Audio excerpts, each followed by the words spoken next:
Yeah, yeah. You should buy Or you will be too relaxed in that. Or maybe Yeah. too hard You for can even you. pull the leg and kaala neeti Where to bring a little closer to you. Yeah. No, that's all the chair. I want to. I don't want it. The Distance voice. to be. They Voice can't only. hear the voice. Oh, there Yeah. is a chair right there. Yeah. There's I can just They'll sit say here. they can't hear. I will come here. Okay. This is good. Ah, Yeah, I want to that's- because I want people to hear you very well, right? Yes. All right. On the action. They're in Director action, in the two of them. Wherever they go, they have their setup. Like All in one. Yeah, it's All super. in one. Excellent. All in one. All right. Shall we begin? Yes. She's already wondering what will she do on Sunday. All right. So welcome back for more Guru Vachaka Kovai, more commentary on it. I was saying earlier, if you haven't seen any of the earlier sessions, it doesn't really matter because this is all they're all kind of disconnected pieces. They're all kind of pieces of a whole, but you don't have to read it in strict sequence or anything like that. The topics dealt with are really all in a way repeating the same themes over and over and over again, and that's the way I'll be teaching it anyway. And I'll also say, I said this again before, but I just want to repeat for the Zoom audience in case they didn't hear. I want to encourage people to ask questions because this is meant to sort of get you thinking about these topics, how they actually apply to the practice of a serious seeker. And so if it gets you thinking about something and you want to ask a question, please feel free. It doesn't necessarily even have to be exactly strictly about what was just spoken about, but if it brings up something in you that you want to ask about, please feel free, because I know people have different backgrounds with this, and this is a very simultaneously, in a way, it's extremely simple, but also very complicated because of the thick set of different conceptions that people bring to the material. So, and that is in a way what the processes of self-inquiry and surrender are trying to, in a way, work through. They're trying to work through that sort of thicket of conceptions. And I also want to say, as an experiment, I was thinking about this earlier today. Usually I don't usually teach texts. And so it was a little bit of an unusual experiment to do commentary like this on Maharishi's text, even though I do write commentaries sometimes, but I don't usually teach commentaries because to me, the heart of Maharishi's teaching is so heavily on practice. And so that is where the truth can be perceived. That is what I always emphasize in my teaching is that practice. And the two practices he recommends are, to be very clear, self-inquiry and surrender. And I want to just really quickly go over the instructions for them both and encourage you all, if you want to, engage in a little experiment, is during this whole discussion, try practicing. It's more important that you practice than that you try to listen to what I'm saying, because what I'm saying is ultimately just going to be practice. That's the import of what I'm saying, no matter what it is, what else it is I'm saying. That's the import of it. So I want to say, the practice instructions are kind of always going to be a little bit ambiguous because, first of all, because the practices teach themselves. As you do the practice, you learn what the practice is. And also because people have different minds, and so words can never communicate what's fully at stake. But just to say the basic instructions again, self-inquiry starts with your sense of existence, the sense you have of being alive, of being aware, and or you can call it I. And it is about trying to turn your attention towards that and locate what that feeling, that sense, that knowledge is. And the rule is that as you look for I, which is the one who's looking, you're looking for the looker, things are going to come up in response to that search. And it's an experiential search. As those things come up, you simply notice one fact about them, which is, are you aware of this thing? If you're aware of this thing, whatever it may be, whether it's a perception that I'm in my head or I'm in here, or it's a thought like, oh, it's something to do with the brain, or it's another thought like, I don't know, or I feel like I'm kind of out there somewhere, all kinds of perceptions and thoughts can occur. Whatever it is, you notice, you ask yourself, basically, it doesn't have to be in words, but you ask yourself, am I aware of this? If you are aware of it, it can't be you.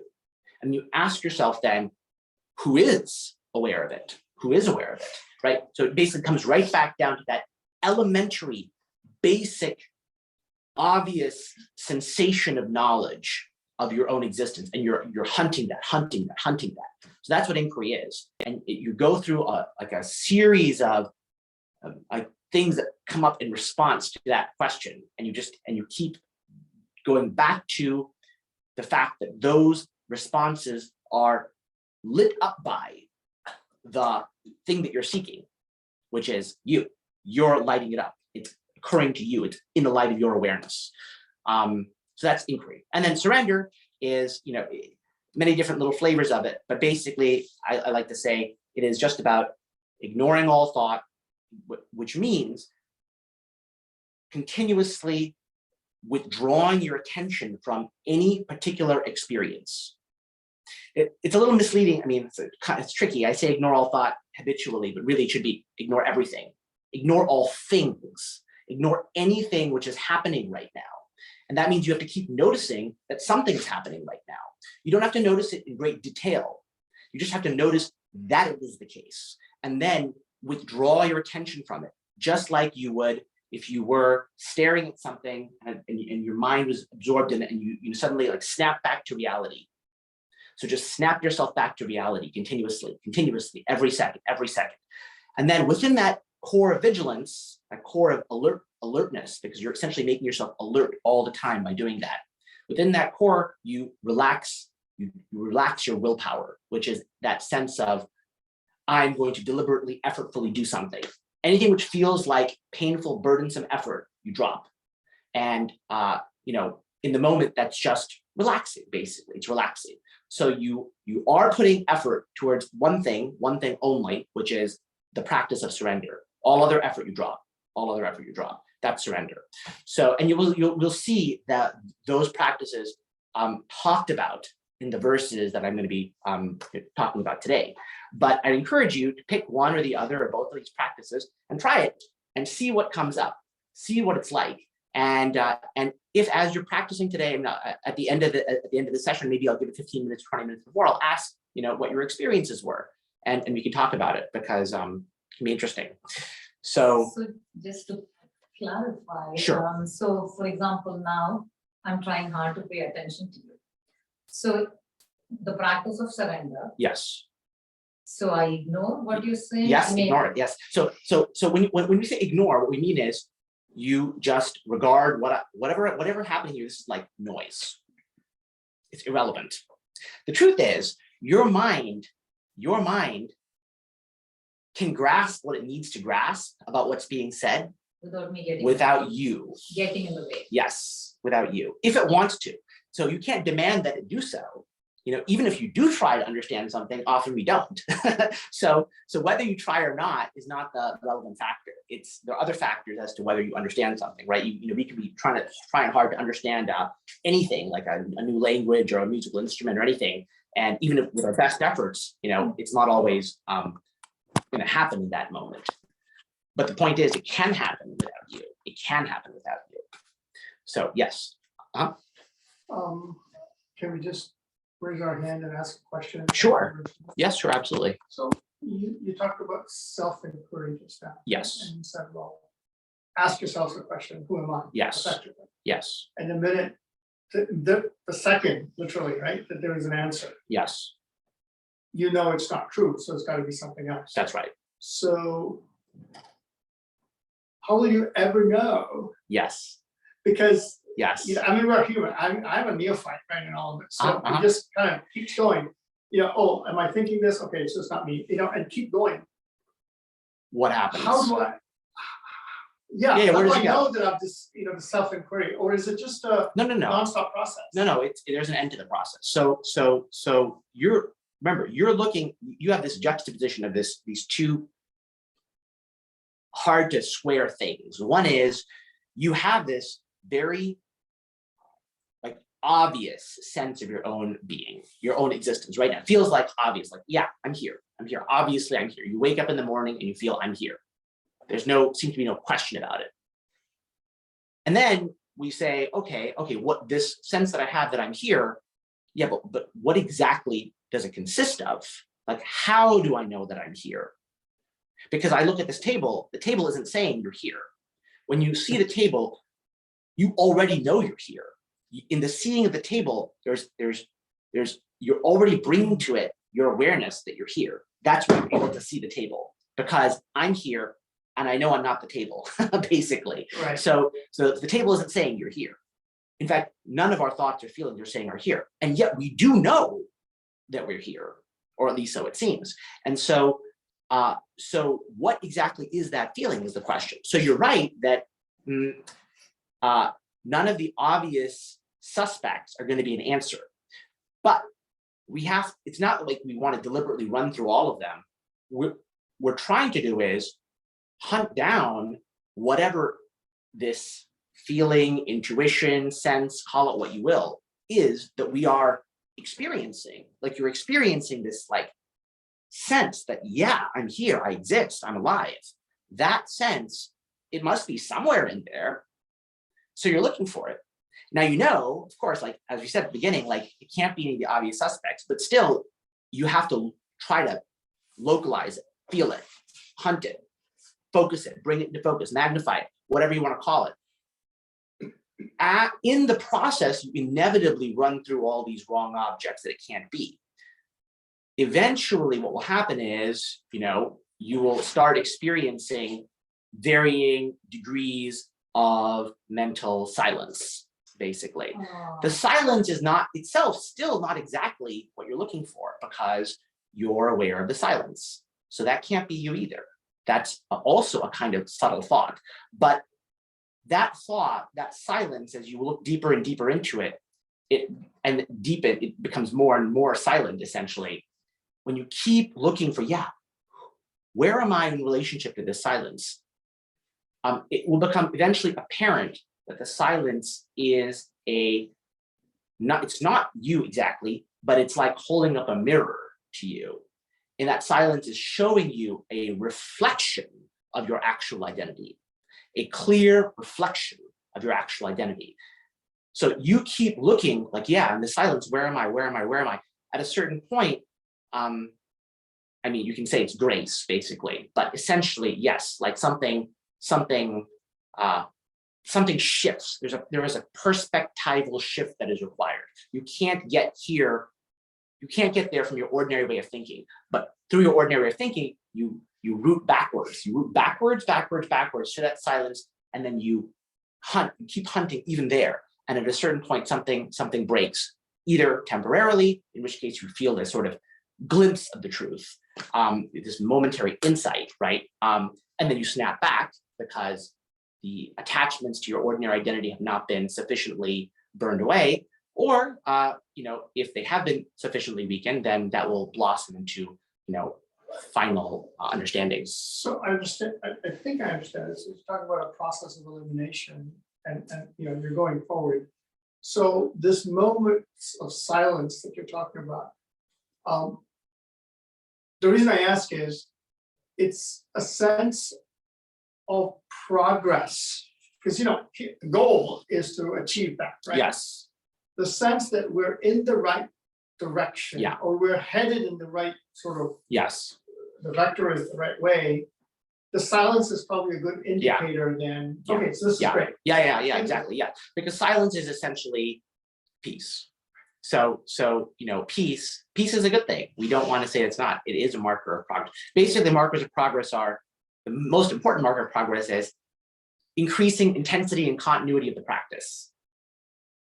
As that increases, that is the most important thing. And then secondarily would be, and this will come automatically with it, is increasing periods of mental peace. basically. And that's also that is what motivates the deepening of the practice, because as you do the practice, you experience more peace. But that peace is, while it's good, we should not content ourselves with it, because that peace is merely temporary peace. So we have to say that peace is temporary peace, but it's still, that temporary peace is like a reflection of the truth, just like the sun reflected in a puddle or something like that. The point of this exercise ultimately will be to recognize what we are, so that we will not need a reflection. See, right now we're trying to get the mind to be reflective and show us who we are. So we do all this effort to still the mind, basically, and then look. But once it's recognized what you are, you will no longer need a mirror to keep reminding you of this fact. You'll just know it. So, that's the aim of the game, basically. I think the challenge is to get into that state where we should be able to see, observe. Most of the times we think that we, the big I and I are same. So that is where when we are able to separate them, it's much easier to do these observations. That's what my experience at least. I think when you ask who am I, what I am, the table, the Yes. table and me, the I and the small I together seeing the table.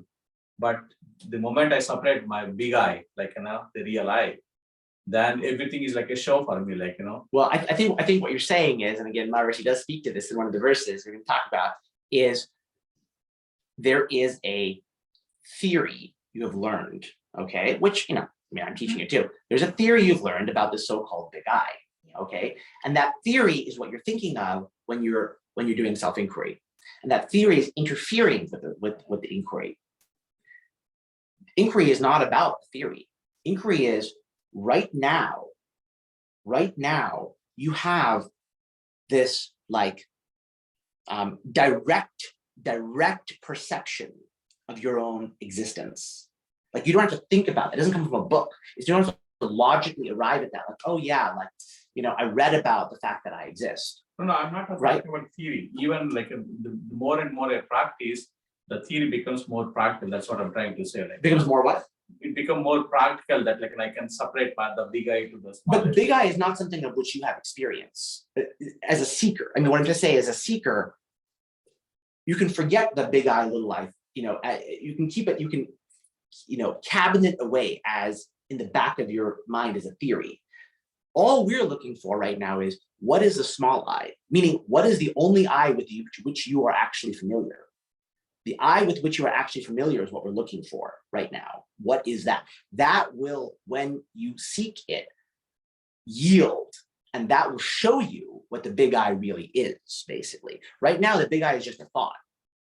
You see what I'm saying? Yeah. So what we're looking for is just what this everyday, mundane, incredibly mundane experience of I, what actually is that? It turns out to be incredibly mysterious as soon as you start looking into what it really is. It hides itself as the obvious, the most obvious elementary thing. Who could possibly have anything to ask about that? But in fact, as soon as you actually look for, well, how is it that I know that I am? Suddenly it becomes maddeningly hard to find. And, that's the point. That makes sense? Okay. Okay, so let's go to the verses anyway. They're going to talk about some of these topics, so I think it'll be relevant. So I'm going to start with the section, in fact, on self-inquiry, one of the sections on self-inquiry, since there are really probably many. So it's verse 384 in Guru Vachaka Kovai. So it says, giving up the attitude of outwardly inquiring more and more, who are you? Who is he? It is best to always inwardly inquire with great interest about oneself, who am I? So here Maharishi is basically chiding people for having all this sort of trivial, basically what he considers to be trivial interests in the outside world. Why are they trivial? They're trivial because you don't know who you are, and yet you're so concerned about other people, other things that are happening, politics or, society or whatever it is, right? But it all pivots around the sort of unknown point, which we don't think of as an unknown, but in fact is unknown in a sense, which is us. So he's saying, well, we'd be much better off just looking inward. Verse 385, if one attends to the center of oneself with a keen mind to know, who am I? the identification, I am the body will die, and the reality will shine forth as I dash I. Then all the illusory differences, which are like the blueness seen in the sky, will disappear. So yeah, this is basically exactly what we we're just talking about. See, so the ego, basically the idea is your normal sense of I is very much connected to the sensation that you are the body, identification with the body, basically. And then the body really includes the mind, and the mind includes memory and relationships and past and future and all this stuff, basically. But all through that, like it's almost like I think I've used this metaphor before, but I'll have to use it again. Like a slide, like an old-fashioned slide projector, where you put these sort of like slides on it and it projects it onto the thing, right? You have a stack of them all on top of each other, but all through them, the light's shining, right? So what has to happen is you have to seek the light by looking, where is the light? And then you see one slide and you move it off. No, that's not the light. You keep moving it off. That's not the light. The light's underneath it somehow. The light's illuminating them all, right? So every time you come to a wrong answer in inquiry, it's also a reminder of what the right answer is, which is that which is illuminating it.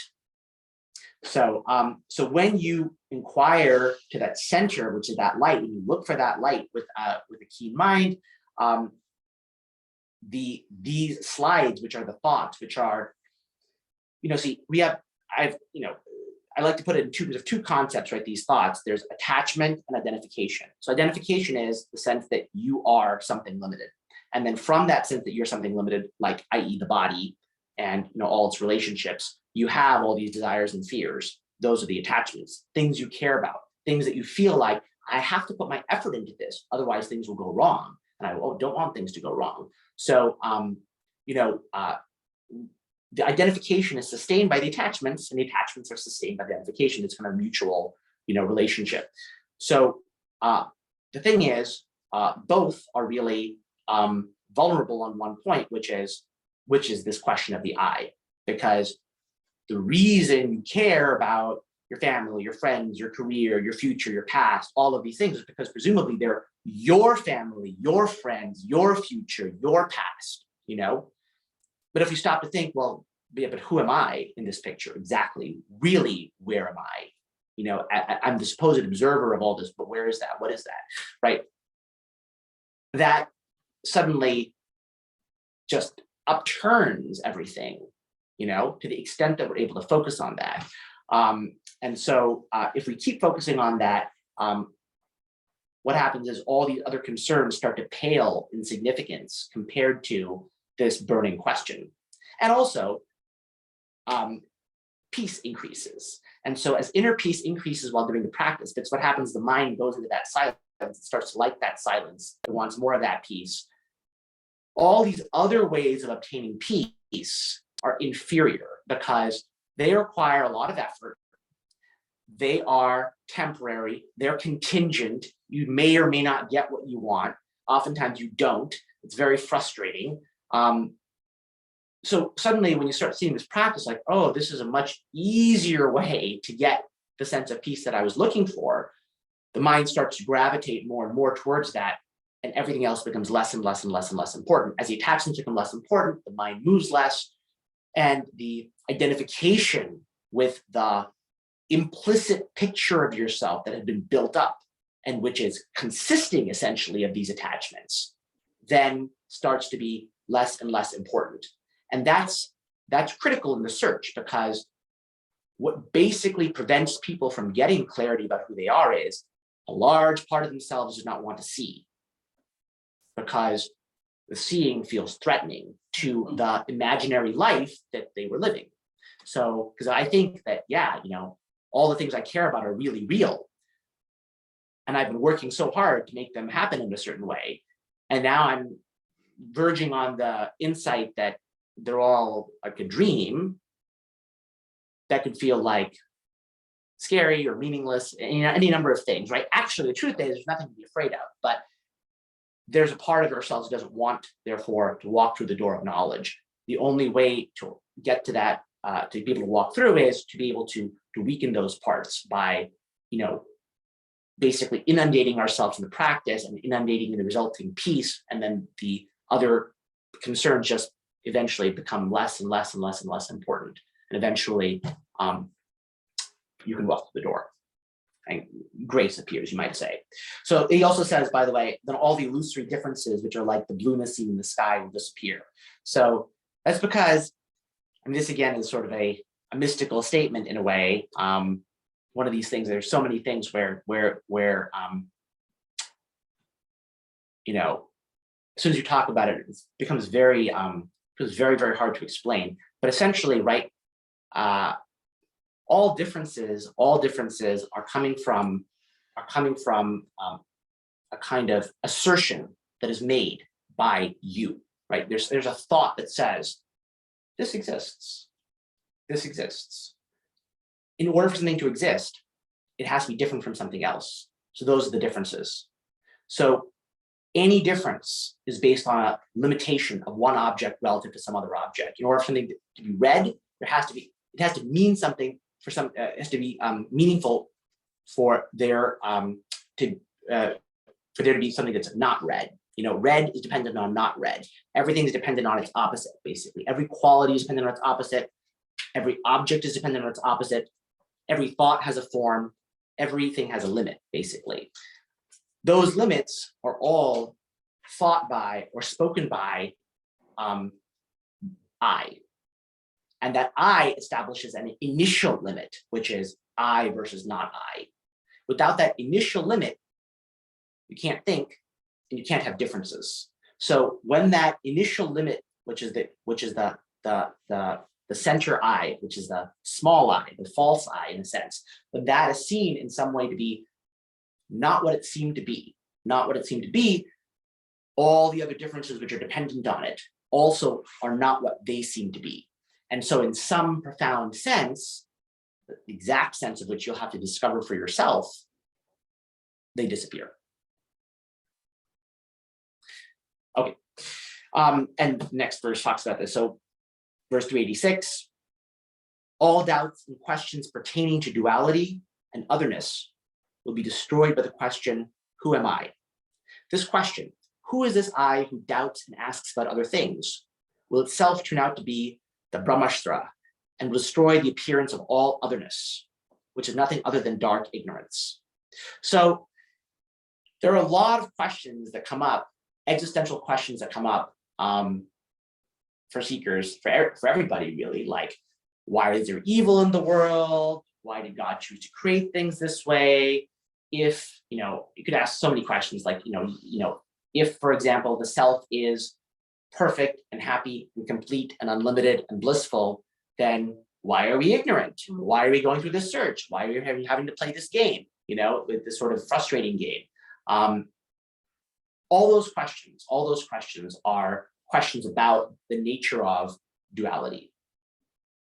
They all are based on a view of the world that is like, whose foundation is that I'm real and, not I is also real, basically. Because I couldn't ask that question unless I first had this foundational sense of I-ness, which is unexamined, basically, that sense. As soon as you examine it, it turns out that it can't sustain itself. And in some way, it's some very, very strange way, it just isn't. It isn't. And so all the questions about why are things the way they are, why are they not some other way, are all dependent on that sense, So they all these questions then like just plunge into a black hole because they don't make any sense. They seem to be meaningful questions, but they're actually not meaningful questions. That's what he seems to be saying in this. I think we are trying to personalize because of that attachment. That's why it looks like real, but it's not real because, correct? Yeah, I mean, yes. I mean, your attachments basically, are stemming from your identification of the body, right? And then from that, you believe you're real, and then you take the world to be real, and then you want to ask, well, okay, why is it the way it is? Why is it the way it is? And for which once you're in that perspective,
We're not able to hear and we lost the video.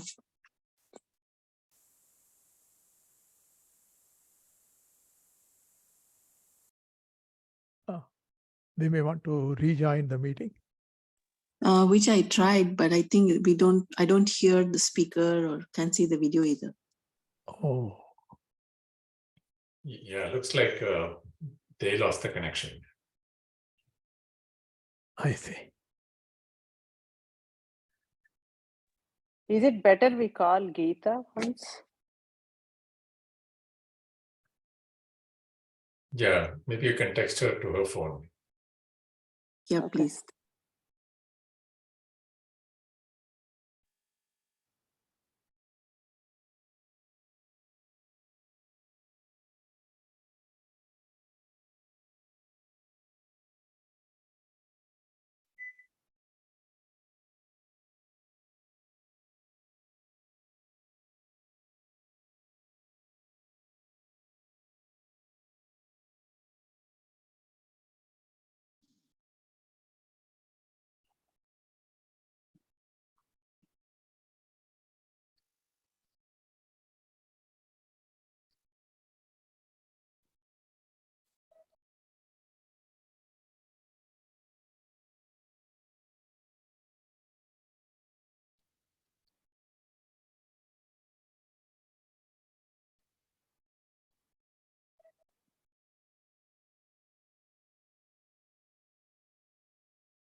I texted her, but I don't know. I did not get any reply. Okay, thank you.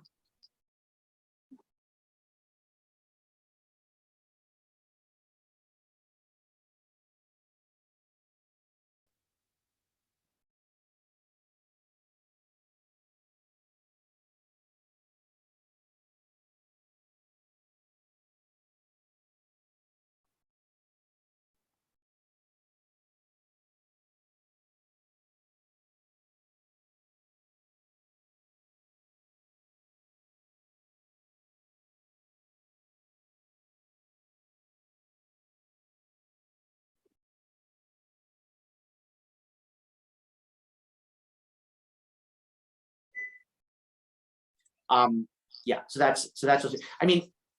I've given this, I like to give this metaphor, you know, it's like it's like you're there's a big fish tank, okay? There's a big fish tank, and you have your face pressed against the wall of this fish tank.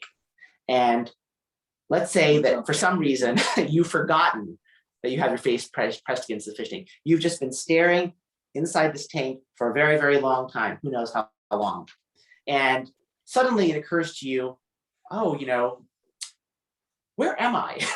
Where am I? You know, and you start looking in the tank, right? You're like, okay, well, I'm not the fish because I'm aware of them. I'm not the rocks because I'm aware of them. And I'm not the water because I'm aware of it, right? You haven't recognized what exactly has happened so far yet, but you know that, oh, all of these different things, the rock, the fish, the water, there is something in common among them that I feel. Like I feel myself somehow with all of them, but I can't quite pin myself down in any of these. You could search the whole tank forever, you would never find yourself. But you're like, but this common feeling, it's still there. It's not any of these things. It's something else. You're trying to hone in on it, hone on it. And suddenly you're like, oh my God, there's something else. There's like a barrier between me and all this stuff. And then you recognize, oh my God, there's glass between me and the water, you know? Oh my God, this is a tank. This is not all of reality. This is just a limited space that I've been staring at for so long.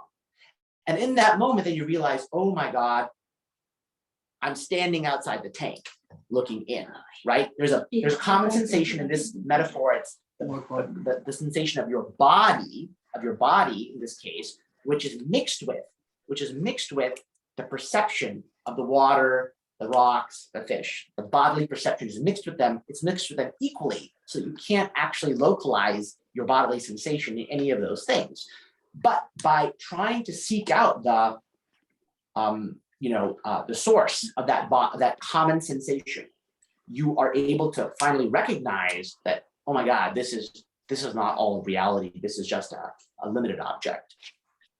So that's something like that's what's happening, right? There's something in common mixed with all of your perceptions, thoughts, and feelings. And by trying to seek that out, you eventually start to recognize the shape of the tank which you're looking at. That tank is called the mind. And you get to come to the boundary of that. And then there's a recognition that, oh my God, mind is not all there is, basically. At least not mind as we conceive it normally.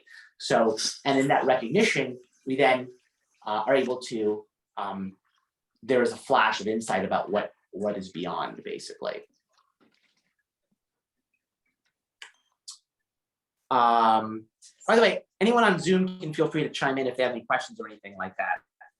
Just to let you know. Yes, okay, so verse 387.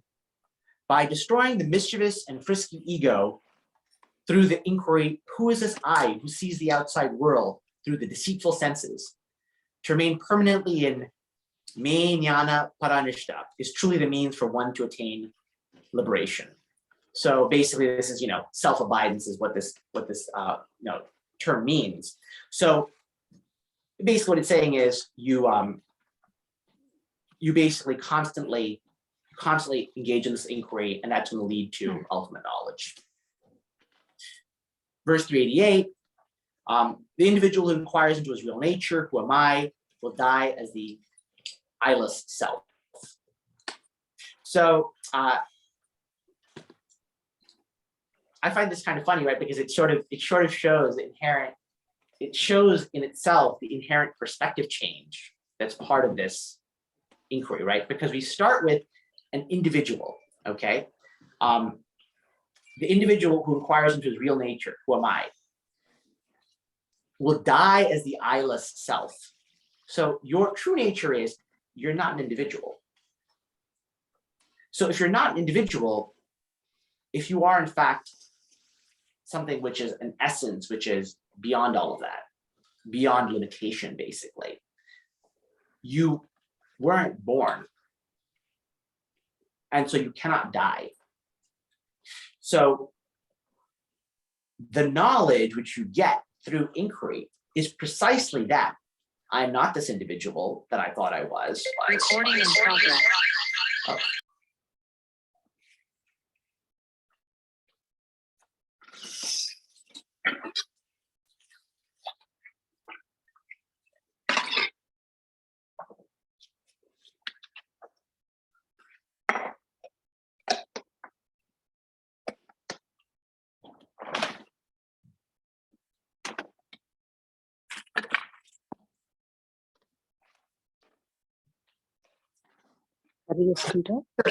Potato. Huh? Warm chisk. Paul Warm Brown. chisk, miss. Okay. Paul, he wrote, his quest, and then eventually he goes to Ramana Maharshi, and Mhm. then he talks about that. So I'm curious about sitting. It's very vivid in my mind. He sits in the presence of Ramana Maharshi. First, he's skeptical, but then as he continues this, he talks about some force, that kind of, sets him at the space. So did he have a shortcut to surrender in the presence of Ramana Maharshi, or is that, the thing of grace that you're talking It's by Maharishi's presence. So that can give people a glimpse of the truth, basically. Right, so it's But- an accelerated path. Well, I'll put it this way. I think it's accelerated for the one who is, in a way, for the one who's ready to receive it. Yes. Exactly. Yes, precisely. So Yeah. there's really no shortcut, is the truth.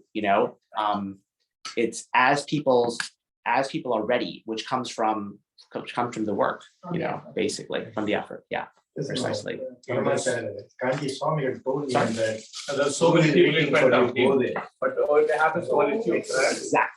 Exactly, precisely. He told Paul Brendan, he's waiting for you to go. Oh, wow. So they So all he have was that, Yeah. that connection, that working. Yes, and the way he described it, still, I read it long time back, but Yeah, that's because stuck in my head. when the person is right, which is basically a matter of their attachments are few and weak, then very little stimulus is required for them to get to see the truth, because their mind is already largely still. Ergo, it's reflecting the sun pretty clearly. So it doesn't take much for someone to say, "Oh, that's the sun." Someone says, "Oh yeah, of course, that's the sun. How did I not see it before?" Their mind is already in that stillness. When it's a rippling, agitated mind, much harder to see that. Basically, you'd be like, "What sun? I don't see. I just see random flashes of light." So yeah. Okay, so let's see here. So yes, I just wanted to point out that this is a mode of pointing sometimes, right? You're starting out with the individual will die as the eyeless self, right? But the individual's recognition in realization is precisely that I'm not an individual. I was never born, and I will never die. So there's a little bit of an interesting circle here. They're trying to show you the perspective shift, which is you start out was one thing, which is an individual who's seeking something, but the end of that search will be that your seeking was itself fictional. You're not the seeker. That's the ultimate realization for the seeker, is that I was never seeking. There was no seeking. I was always found already. So yeah. Verse 389, restraining the mind from going outside, meaning through the senses, and fixing it always in its source, self, which is known as the heart, so that the vain I thought will not rise again is the Atmavichara. So this is just, again, giving yet another angle on it, right? The point of the matter is any thought that arises, the people sometimes say to me like, oh, you know, even if I do inquiry very hard, you know, for half an hour, like I don't get the answer. Well, of course you don't get the answer, because the answer is your preventers need the answer by your attachments all the rest of the time. So you know, the major work of the practice is trying to make your inquiry or surrender continuous against all the forces that are trying to make it not continuous. It's like, in a way, if you're going to the gym or something like that, and you're like, well, you know, I tried to lift this heavy weight really hard for 45 minutes. Why doesn't it happen? Well, because it's not the effort during that 30 minutes or 45 minutes that matters. It's your whole lifestyle, right? Like, are you consistent about it? Are you eating right? Are you sleeping right? That all contributes to what's able to happen in that moment. So, so the effort of you know, always taking every thought that occurs, because these thoughts are basically trying to lead you out, right? Thoughts have a, and it's not just verbal thoughts. Really, anything which attracts your attention, should be viewed as a thought. That's the outside. That's what he's talking about by restraining the mind from going outside. How do we do that? By continuously trying to observe the fact that, oh yeah, this too is a thought. Whatever it is that I'm experiencing is a thought. It's illuminated by me, and who am I? Where is that light coming from, right? By fixing on that question, everything that comes in front of you, you're just spinning it on its axis and looking at it from an angle at which it's not normally looked at. It's looked at as if it's real, but you're spinning it and saying, this is unreal. This is just another frame of the movie. Where is the projector located? You know, so that's how you're fixing it in source. It's the continuous motion of this concentration and reconcentration and reconcentration, basically, that's being mentioned as fixing the source in the self. Is moving. That means moving away from objects in a continuous, endless, repetitive motion. Verse 390, to know the supreme thing which shines in the heart as existence consciousness, it is useless to search for it outside with great enthusiasm, instead of slowly and steadily attending to it as it is by remaining in solitude. To search for it outside is just like trying to dive within the water with a naked lamp in one's hand in order to find a person who is drowned in a flood. So just a funny metaphor, basically. The point is, it's not outside, because the outside, meaning what you're thinking about, is literally the thing which obscures it. It's the thing which obscures it. So you're trying to get away from that covering. There's a covering over our eyes, basically. That covering consists of thought. So trying to think our way through it or find it in the outside world in any way is not going to be the ultimate way to do it, because it's perpetuating that. We're trying to make thoughts thinner and thinner and thinner and subtler, and ultimately that's going to be what reflects the light.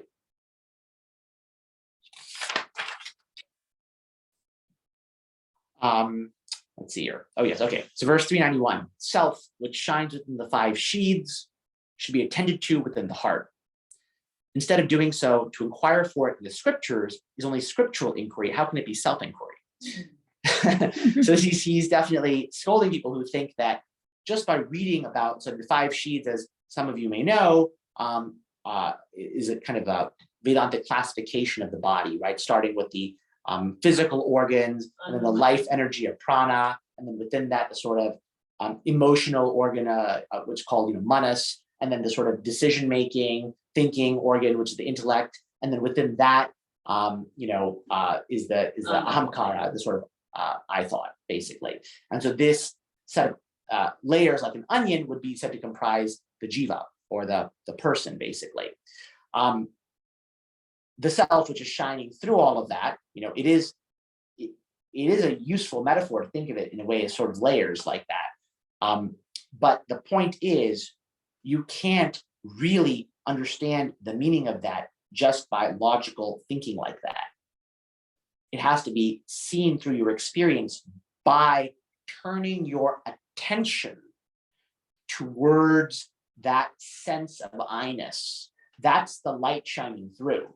So you literally are trying to turn your attention towards that light, not just think to yourself, as many people do, like, oh yeah, you know, I am none of these things. I am the eternal, you know, bliss of Brahman, which is, you know, this is what's taught in Vedanta. That's not sufficient, is the point. We can't just take scripture's word for it. Scripture is there to motivate us to directly look inward. Yeah, but I think from Vedanta perspective as well as what Maharshi is telling, I think for the common people, we need to go through all these 5 phases. Yeah, that may be true. That may be true.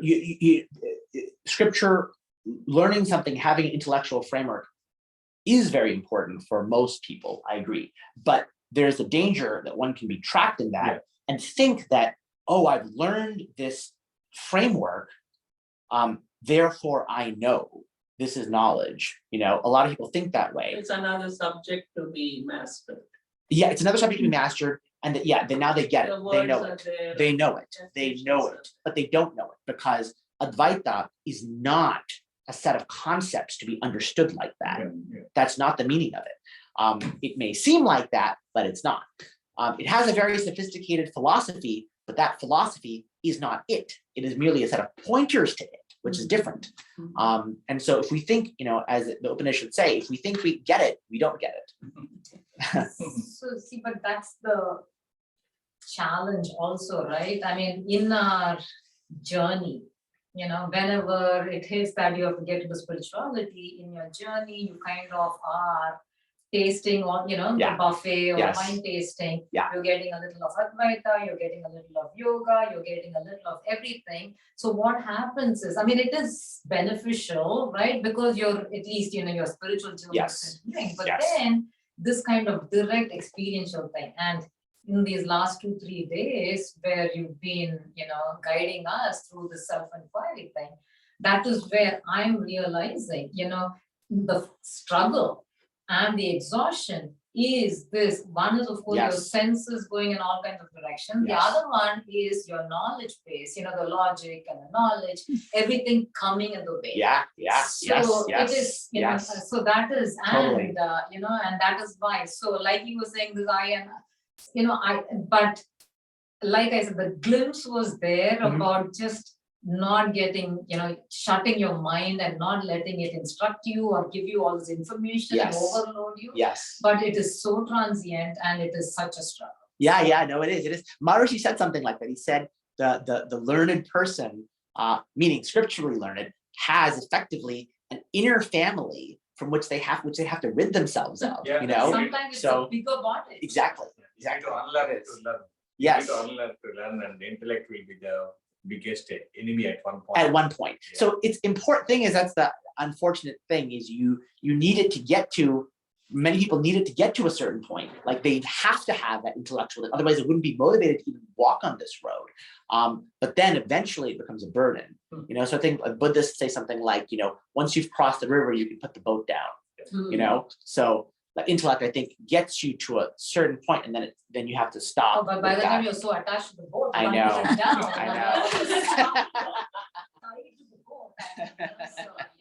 Yeah. It is. It is. This will be comfortable boat. I mean, I will say, right? I mean, so, you know, I always like this idea of, you know, you do what you can. And so, you know, these practices of inquiry and surrender are the hardest, most difficult, though they're extremely simple. They're the most challenging practices because they so directly attack our sense of doership.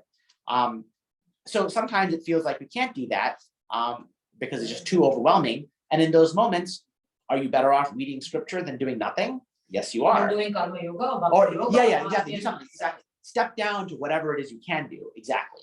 So if you can do karma yoga, if you can do bhakti yoga, please do those things.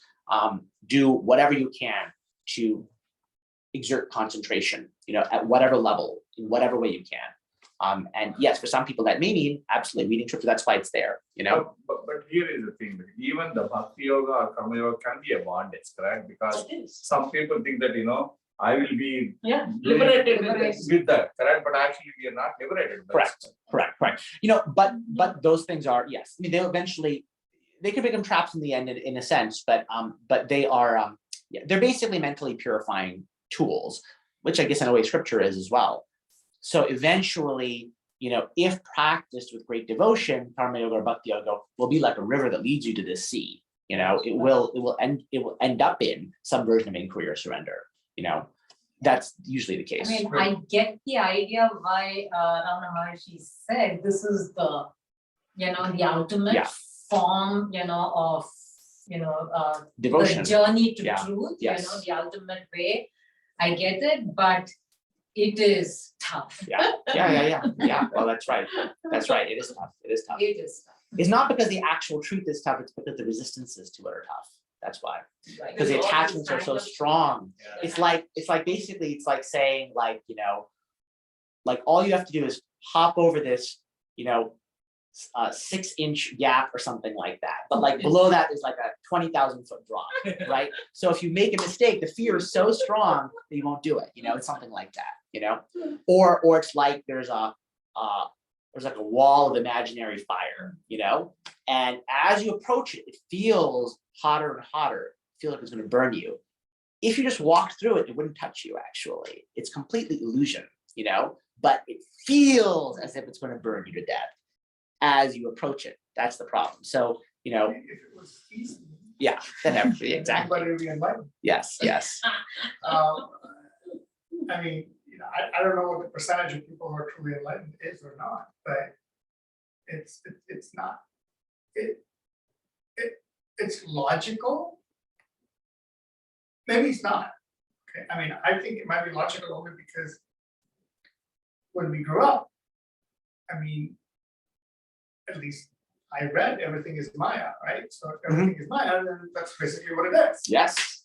So it sticks in your mind. So you say, okay, there must be something there because, we have 10,000 years or whatever more of our religion and everything else behind us and all the philosophy that. But to the average person, it may or may not make even logical sense because they're not, so. Yeah. To me, it's obvious because I grew up that way, but I agree with her. I mean, the reality is, it's worse than climbing Mount Everest, right? Because you don't even know where the top is. At least with Mount Everest, you can see the top, right? Yes. When I get there, I got it. Yes. right? Yes. Yeah, exactly. Because in this quest, you have to progressively abandon your tools of ordinary knowing. Yeah. That's what. It's It is very beyond powerful. beyond this worldly thing which we Yeah. are perceiving. Because you do know the truth. It's just that you don't know it using the instrument of the ordinary mind. That's the problem, which we've become accustomed to thinking this is all there is. Everything is just this. That's the issue. It really is like, I mean, it's also like this, it's like, it's funny. It's like the story of, speaking of inquiry, and the difficulty of finding the self, it is like the story of Hiranyakashipu, right? Because he has this, those of you who aren't familiar, right? This is a mythological story where he was a evil king who had a boon from the gods that I can't remember all the specifications, but he couldn't be killed in the morning or in the evening, and not by man, not by animal, not by a bird, outside or inside. All these criteria, right? And also, right, his son Prahlada was super devotee of Vishnu, right? And Hiranyakashipu, as a king, was like, where is this Vishnu, right? Where is this Vishnu, right? So, he appears to be like nowhere, but then suddenly he bursts out of a pillar as Narasimha, right? And he takes the king to the threshold between inside and outside, the exact point between when day turns into night, and and Narasimha himself is half beast, half man. So all these like dichotomies, right? The point is, where is God? Well, God is everywhere and nowhere. He can burst out of a pillar, right? And how can the ego be killed? Technically speaking, seemingly impossible, but because ego has all these conditions, by which it can't be killed. But then but then God can do it. So the practice really just prepares you for grace, because grace is the actual ego killer. You can't actually get there by yourself. So I have a question. So let's take the premise that yes, accept that I'm not real, and of course we're trying to figure this out, right? Where's the path, or where's the direction that somebody's pointing you to? It says, get started on this path, right? I mean, nobody's gonna give you this formula, right? Obviously, it's not an algorithm that you follow. Everybody has to find their own path. But are there any guideposts, right? Would say, take me. I mean, I'm 0.0 on this horizon, right? I mean, and where are those guideposts? Well, it depends on, I mean, at the highest level, these are the guideposts. Self-inquiry. All you have to do is hunt for that I day and night, with or eye on nothing but that. Where am I? Where am I? Where am I? If you had your mind focused on that like a laser beam, that would be sufficient in and of itself. Nothing else is required. That's it. That's the method. The issue becomes, if I can't do that, now what? Right? Then there's a whole ladder which has been built up and given, right? Okay, now you need to purify your mind in various ways because your mind is too agitated to do inquiry. So maybe karma yoga, right? Would be, so you can go down the ladder, right? But inquiry or surrender are the way. If you can follow them, they will lead you to the truth, period. So, Maharishi has so brilliantly, beautifully distilled down the essence of Advaita to this extraordinary simplicity, but doesn't make it easy. It's just simple. Yeah. So is that the answer? That's the, yeah. So, I mean, there's you may have to find where on this ladder you fit, basically, what you're willing to do, because you may have to admit, as many people find it difficult to admit to themselves, that they're not willing currently to put in the effort to inquiry. Inquiry is just too difficult. It's too destabilizing. It's too dangerous feeling, and they're just not willing or able to do it. And for them, they should just admit that, and then they should step down to the spiritual level, which will start to move them in that direction. At the level that feels comfortable enough for them to pursue, basically. But they have to constantly practice once they choose. I mean, the practice. Yeah. Whatever you do, you should try to constantly practice. The discipline has to be there. Yeah, exactly. I mean, it's like in the Gita, Krishna says, if you can't do this, do that. If you can't do that, do this at least. And then if you can't do anything at all, at least think of me. So it's sort of like that, The truth is, even if all you can do is thinking of God once a day, is that better than nothing? Yes, it is, right? That's the start. Then it will be twice a day, and then 3 times a day, and then 4 times a day, and soon eventually it'll be, you'll move on. So, it begins wherever you are with whatever you can do, however little that may be. And it grows from there, basically.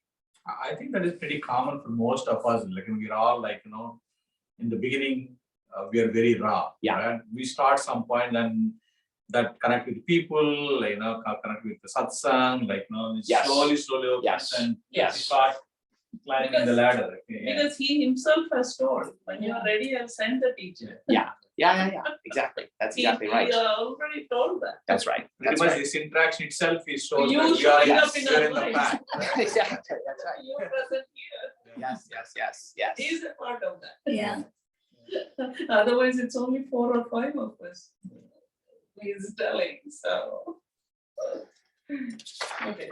All right, so I'm going to go to verse 393 next. Those who take to the pure path of self-inquiry are never derailed because, like the sun, this supremely direct path itself reveals to them its own unchallengeable clarity and uniqueness. So I really like this because this is so true. Self-inquiry is, whatever instructions you give for it, it is,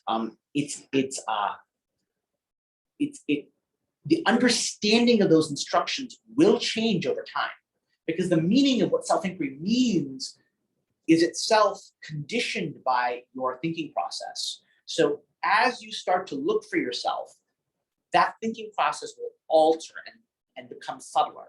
And then you'll start to see better what inquiry is. Inquiry in that process will teach you what inquiry is. You know, it's like it's powered by an inner teacher, basically. It unfolds itself and reveals itself as, oh yeah, oh, this is inquiry. I thought that was inquiry. Now I realize this is inquiry. You're gonna have that experience over and over again if you follow either inquiry or surrender. You'll have that teaching experience, and in the end, it will terminate with, this is just me, and always has been. The inquiry itself is your identity, not a practice, really. It's simply an ongoing truth, which is the self is in constant inquiry. It is in constant self-contemplation. So that will be the finality of it, because initially what you're doing is you're doing what you already are. You're doing what already is the case. It's like, make a practice of being in this room right now. Well, you already are in this room right now. So making it a practice is an odd thing to say, really. It's only because you have the delusion that you're not in this room right now that we're practicing being in this room right now. But in the end, when you practice being in this room right now, your mind will calm and you'll look around and be like, oh yeah, I was in this room all the time. I was never not in this room. And the truth is, even the delusion that you were not in this room, even that never existed, which is really mind-blowing. But it will become apparent when the truth is perceived. Verse 394, since death is nothing but pramada, those who want to conquer death should always ward off pramada. And this alone is essential, since since this is alone is essential, there is no rule prescribing time or place to inquire into self. So pramada is inattention, and so the idea is that it's not about doing inquiry here or there, or in a temple, or sitting down for just half an hour. I mean, although all those things are fine, especially at the beginning. You do what you can, but really, death is getting identified with the thought, because then you fall into limitation, and only limited things die. So when you identify with thought, which means you get your attention lost in thought, then suddenly you are mortal, because you become lost in the dream. You're dreaming, basically. You're dreaming a dream, and all dreams are of mortal things, basically. So if you want to avoid death, you have to avoid being lost in thought. And that means bring your attention back, away from thinking, away from objects, through surrender or inquiry. And the idea is do it all the time. There's no specific place or location or anything like that. He expands on this, verse 395, since time, place, etc., which seem to exist, cannot have a real existence of their own apart from the undivided and perfect Brahman. None of them can be unsuitable for practicing self-inquiry. So time, space, all these things are just thoughts. Just like in a dream, they're thoughts, basically. This essentially is, Maharshi says in other places, an extended dream. We should view it as an extended dream. So the idea of yesterday is just that. It's just a thought. Just a thought. Similarly for locations, everything is thought. And so the point is, again, these are all not essential to the nature of who you really are, and they should not be restrictions on when you practice. Verse 396, one's unceasing effort to turn the mind, which is always extroverted due to the force of habit, cultivated in past births, towards self by the self-inquiry, who am I, is the significance of the great war being fought between Devas and Asuras, which is described in the Puranas. So Devas and Asuras, the gods and demons, are always fighting. There are stories talking about this, but Maharshi is saying what this, the spiritual meaning of these stories is this, that within us there's a drive outward into identification, limitation, and suffering, and there is another drive inward, which is towards truth. And the war between these drives is like, the demons and the angels in us, essentially. So he's kind of saying It's inside us. That's fine. He's kind of alluding to the difficulty. Yes, the- yes, yes, of and the course. frustration. Yes, yes, yes, it's absolutely, because you need unceasing effort, is what he says, unceasing effort, you know? In a way, you know, I like to tell people, right, like, you know, the truth is, right, because your efforts are gonna come from your desire, and your desire is gonna come from your increasing mental peace. I mean, desire for liberation. See, all desires are problematic except the desire for liberation. You know, that's the master desire, which is a really good thing to cultivate. You know, when that desire becomes all consuming, then at that point you will have the unceasing effort that he's talking about. But in order to get there, you have to put in like intermittent effort, because that's all you'll be capable of. And the intermittent effort will slowly like build, it will build into unceasing effort through the function of creating that desire. Because as you do more and more of this, you'll experience more and more peace. As you experience more and more peace, it's going to become increasingly painful when you fall from the practice, because the practice will be beautiful and peaceful. And they'll be like, oh my God, I left it for a second and then I suffered, right? That sucks, right? So it's going to become, it's like, you know, like the story of like the princess and the pea. I don't know if any of you know that story, where the princess is so sensitive, right? So sensitive that they had a pea under 20 mattresses and she could feel it. She's like, I couldn't sleep all night, you know? So it eventually, the sensitivity to being lost in the dream will become so exquisite that there'll be this intensity. Never again, I have to escape, right? And that's what will yield that desire, like as they say in many different traditions, the desire should be like a drowning person who wants air, right? That intensity. When that intensity is there, then you're very close to the answer, basically. Yeah, verse 397. Whenever a thought arises, instead of trying trying even a little, either to follow it up or to fulfill it, it would be better to first inquire, to whom did this thought arise? So again, this is just finding every thought, just subjected to this process relentlessly. It's all very simple, right? He's repeating himself because the actual technique is, in a way, exquisitely simple. It's just that it's difficult.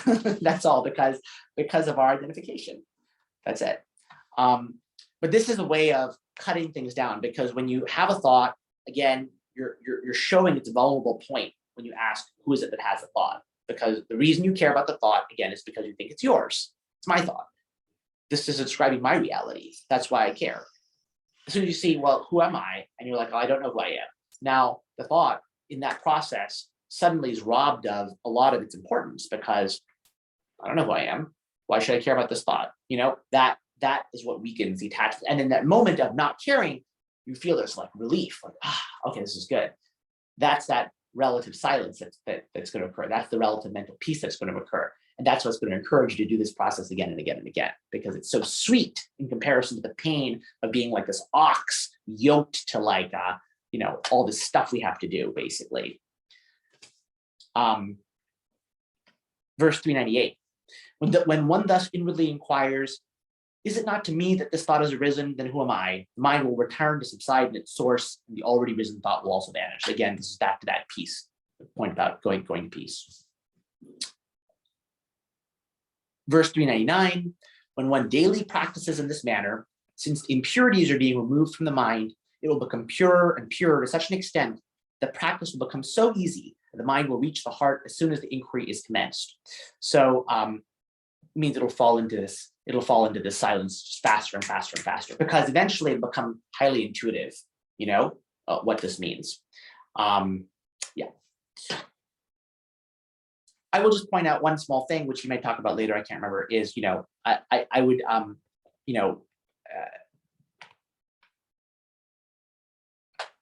to put this? So when you get to that point of deep silence, right, and you keep pursuing it further, right, again, you can have these flashes of insight. That's like a temporary recognition of what you are. If it's a flash of insight, it's temporary, but we can regard that as being like superior to just mental silence, basically, because there's a moment of recognition going on. And it's like, I think Maharishi might call it the Sfurana. It's like a spark. What is it? Surana. I'm probably mispronouncing it. Sfurana. Yeah, exactly. Probably mispronouncing it exactly. So anyway, that's something to keep in mind. Even in yoga also it says that Yes. the more and more you calm the mind, I mean, the more and more you make the mind stable, the glimpses of like yogis reach that point, like where ordinary people cannot reach it because of that practice, then suddenly like they figured out something. Yes, exactly. Yeah, I mean, basically, I think that's right. I mean, Maharishi does say, we don't want to just content ourselves with even long periods of mental silence. That's not sufficient, right? Because yogis can be in long periods of mental silence, and Nirvikalpa Samadhi and sitting closed-eyed meditation, they can just have a essentially waking sleep for a long time, but that's not sufficient. There has to be the discernment that then enters that, because the mind is very quiet then. It's a perfect time to say, where am I? And the reflection will be very clear if the mind is pure. Pure meaning what? Pure meaning attachments are weak and few. Therefore, the available energy for concentration on the practice is large. Very few impediments, very few obstacles to putting full focus on the practice, basically. But small question. Did Maharshi mentioned about how to get that purity, not just mere practice? Okay, like again, I'm trying to connect yoga and what Patanjali says about yama niyamas, correct? Unless we have this the purity cannot arrive without having some conduct also, correct? So yes, so generally speaking, right? How do I put it? There are many things that contribute to purity of mind. It's not just the fact. These practices are extremely powerful mental purifiers, but they're also to wield them in the first place requires a certain standard of purity. If someone without that requisite purity tries to use these methods, they won't be able to. They won't be able to understand them. They won't have the motivation to use them. They'll find themselves getting frustrated and confused, and they won't be able to do it, basically. So that's why Maharishi doesn't restrict this knowledge to, he doesn't have a qualification test. He says this is the knowledge, right? Because he knows the people who are not able to do it will not be able to use this knowledge. It's there's a natural self-qualification. So and even if you try also, it won't happen. For example, if you don't have the proper conduct, all the attachments will arise. For example, if I lie, if I get angry, yes. So all the morality and all that. Yeah. So instead of spelling out, you have to do yama niyamas and then asana pranayama, this hierarchical thing. I think it is here the self-inquiry, it is inherent that you meet all these requirements, without spelling it out. So, and also I think you will automatically reach the point of starting self-inquiry once you reach that purification point. Like once you reach that point, then you will start asking, like, okay, I did everything. Now what? Now what? Yeah, right. Yeah, I mean, he does mention, I don't think I go over these verses, but he does mention in certain points, he does mention the importance of being moral and the importance, he gives a small section in Vachaka Kovai, I think, to, controlling your food, presumably would be, to moderate and, the food, basically the kind of food that keeps your mind relatively quiet, basically, is a good thing. So there are certain little things he makes to this, alludes to these points for the seekers. But I mean, absolutely. The reason we have all these moral restrictions, et cetera, is to calm our minds, less inner conflict and all that. And it's one of the reasons why I'm a big proponent of psychotherapy and things like that, because those are all mental purification techniques as well. Yes. So that's all there. It just struck me, it's an aha moment, right? This is so independent of scriptures. This technique is so, whereas Bhagavad Gita, yoga, they are connected through Sankhya, Ayurveda is connected through Sankhya. So there is the thing of all that philosophy and the scriptures, and those kind of practices. Whereas this one is, at least a little bit I've heard and I'm learning, is it's, scriptures neutral. I don't see Sankhya or Vedanta or anything. I mean, there. this is very compatible, you see, with I mean, everything it's Upanishads compatible, but say. it's not tied. It's not directly referencing the Upanishads so often, but the reality is the truth it speaks of is exactly what the whatever Upanishads is say. revealed in the Upanishad is yeah. different. So yeah. The revelation happens there, and that is put in the Grantha, but this is put in here. Yeah, this is basically, Maharshi's basically distilled their essence, given you the actual practice which is required to effectuate them, you know? And he's drawn that out into this extreme clarity, right? So, you know, there's no excuses essentially for those who really want it, you know? But I think like, no, I mean, like you mentioned, if you don't use the scriptures, but we start inquiring, like, then in order to drop my attachments, I need to purify my conduct also. Like that also gives me, for example, if I'm thinking, like inquiring, like why I'm here, like what I am, then if I start my attachments are arriving, then if I recognize those are the reasons for like not able to pierce through the inquiry, then I will drop those things, correct? Then I will start purifying myself. Right. So it is like going back. I mean, the path can be either forward or you start the inquiry, maybe go back. Right. And you, Yes, exactly. That's right. If you're not ready, you won't sit also. Yeah. Inquire. That's right. Like the agitation is too much. Yeah. You can't sit. That's and right. Then you understand what's going on. Yeah, exactly. But no, you're exactly right. So people do start that way. They start with inquiry, they run into problems, and then they troubleshoot those problems. Yeah, what's going on? Is it that you know, I need to fix my diet? Is it that I need to fix my interpersonal relations? Technically speaking, if you can stick to the practice of inquiry or surrender itself, you know, you can then like relegate all decisions to that process, right? But if you find these kind of like very constant, difficult to surmount obstacles, like I just can't do it, you know, then you have to step back and say, well, what else is going on? It must be something else in my mind that needs to be purified first, and then you figure that out and then deal with it, you know. So actually, there's a good example of this, and there's a famous Zen master named Hakuin in the 17th or 18th century. Really brilliant, and he wrote beautiful books about enlightenment. But he talks about, you know, he was this kind of incredibly fanatical searcher. You know, he was like a monk, but at a certain point, I think he kind of like abused his body. It sounds like too much, and he started to have all these like physical ailments, and that interfered with his practice actually. So he talked to like some more experienced monks, and they said, like, you have meditation sickness, so you need to go out and go and find this guy who will help you cure that. So he talks about going to the mountains, and he finds some other old man who is, you know, meditating in some cave. And who knows if this is exaggerated or not, but whatever. This guy teaches him, you know, this specific like meditation called, you know, this butter meditation, basically, where you imagine there's a pat of butter in your heart, it's melting and going into your whole body. It's clearly not self-inquiry or surrender, but it was helpful for him.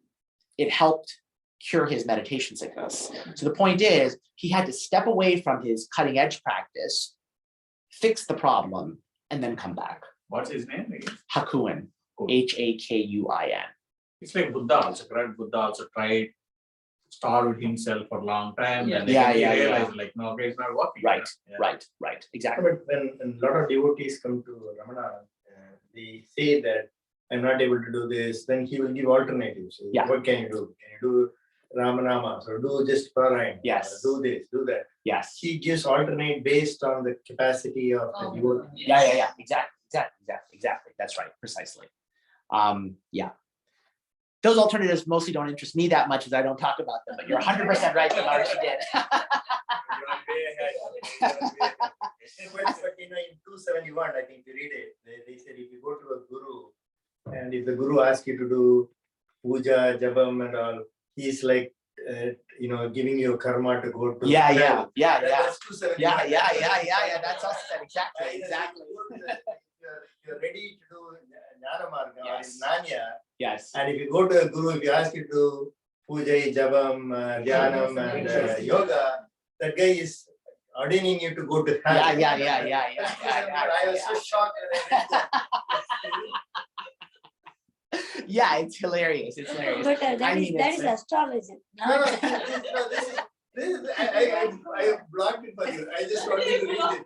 Look at this. 271. it's because it's the wrong. No, because it's We have two different margins, that's why. no. See, the point He is, marked it and he wants to show it to me. if you give the Oh, I see. wrong Yeah. recommendation, you And know. then was chanting away to glory and you're saying. No, I was. That's what Again, Ramana has never said that directly like that. This is Murugan's word. Murugan, I was so shocked when I read that. Ramana has never said this like that. He will always say that whatever works for you, you have to do. Yes. And this is Murugan's story. This is 271. When I said, my goodness, man, this is 271. I was so shocked. It's no, he says somewhere, I could be wrong, but I seem to recall Maharishi saying somewhere in the talks something like maybe this is the verse you're talking about, which is what the person who gives you tells you to do something other than this is like what is it, Brahma and Yama. Yes, correct. Right? That's this verse. Okay, that's the verse. Okay, so yeah, I mean, so I think the point is that if you give those kind of non-final instructions to somebody, telling them that this is final, basically, right? Without them understanding the big picture of the path, right? That this could be a means to mental purification on the road to inquiry, nothing wrong with that. But if you make them think, oh, all you have to do is, japa, and that's it, then you're done. Then you're misleading them, Yes. right? So that's, again, I have to say another Hakuin story comes to mind because it's so relevant. So he has all these, discourses, just against some of the other Buddhists of his time, we think are misleading people, right? And so one such sect of Buddhists are what are called the Pure Land Buddhists, okay? The Pure Land Buddhists say, all you have to do is chant the name of Buddha over and over again. And then you will die and you'll be reborn in the Pure Land of the Buddhas. Okay, that's it. And then you'll be enlightened there. So Hakuin says, that's ridiculous. That's not sufficient. You have to delve into yourself through inquiry, basically. That's the only way. You have to come like hit your head against the wall and meet the mystery head on. So these people are misleading people, and this is wrong. But he says, there was this one guy, he says, who was a Pure Land Buddhist. And he did it with such intense, absolute faith and devotion, so continuously, He became Buddha. that he became a Buddha. So he says, you see, all paths followed with complete perfection lead to Zen. So that's also true. Correct. No, Yeah. Ramana himself said Yeah. that. If you say, people ask him, if I say Rama Bhakta or Krishna Bhakta, if you're so intent on that, you will realize that Rama is inside you, Yeah. yourself, and Rama Exactly. becomes you. But that also does the Exactly. purification. Like in the Yes. process, the moment you realize that you like Rama, then you want to be like Rama. Then Then you will start conducting your life also Yeah. like Rama. Like So you sound Hanuman, like, Hanuman is like that. He's all the time Rama chanting. Even if he doesn't chant also, his whole vibration, Rama. Yeah. You The sit whole near body him, is- he won't be chanting Rama, but he has And been like. He's so all the- compassionate and he's like Rama. He becomes like Rama, even if you see he has a lot of animal instincts like power and But those everything. are difficult paths compared to Difficult this. paths, Yeah, difficult that's paths, the- difficult paths, definitely, 100%, 100% difficult, and more contingent. So I think we're at time for tonight. So any last questions? I'll just open the floor if anyone asks last questions. You'll be here till midnight then. Yeah, that makes sense. Anyone on Zoom have any questions? Zoom, any question? Sri Ram, Sheila, Raj, Das, and Sri Devi. No questions, but good discussion today. Thank you for this. Okay, great. Well, then I will see you all.